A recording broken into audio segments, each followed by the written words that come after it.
কলেবরে Purulia রঘুনাথপুরের asbestos কারখানা। পুজোর মুখে রুগ্ন দশার কারণ দেখিয়ে এই কারখানা বন্ধ করে দিয়েছিল মালিক কর্তৃপক্ষ। কাজ হারিয়েছিলেন প্রায় 200 জন শ্রমিক। মালিকানা বদল হয়ে সেই কারখানায় নতুন করে খুলল বৃহস্পতিবার।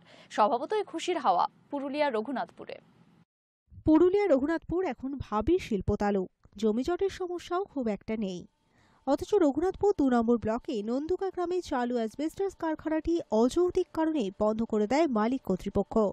কর্তৃপক্ষের এই সিদ্ধান্তে বাজ ভেঙে পড়েছিল শ্রমিকদের মাথায়। কর্মহীন হয়ে পড়েছিলেন প্রায় 200 শ্রমিক পরিবার। বর্তমান সরকারের আশ্বাসে পুরুলিয়ার শিল্পপতি নরেশ আগরওয়াল ওই বন্ধ কারখানাটি কিনে নতুন করে চালু করার সিদ্ধান্ত নেন। শিল্প করার ক্ষেত্রে রাজ্যের অন্যতম পিছিয়ে পড়া জেলা পুরুলিয়ায় বিশেষ উদ্যোগ নিয়েছে রাজ্য সরকার। রঘুনাথপুরের বন্ধ হয়ে যাওয়া কারখানা নতুন করে চালু করতে সচেষ্ট হন খোদ রাজ্যের মন্ত্রী শান্তিরাম মাহাতো।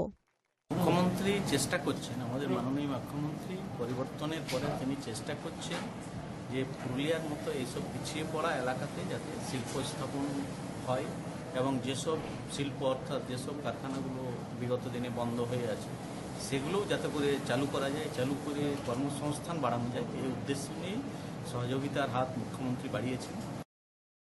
বন্ধ কারখানাটি খোলায় আপাতত স্বস্তির নিঃশ্বাস ফেলছে শ্রমিক পরিবারগুলি। দায়িত্ব নিয়েই আগামী দিনে আরও বেশি কর্মসংস্থানের সুযোগ তৈরির কথা জানিয়েছেন বর্তমান মালিক। পুরুলিয়া থেকে দীপক রামের রিপোর্ট, হাই নিউজ নেটওয়ার্ক।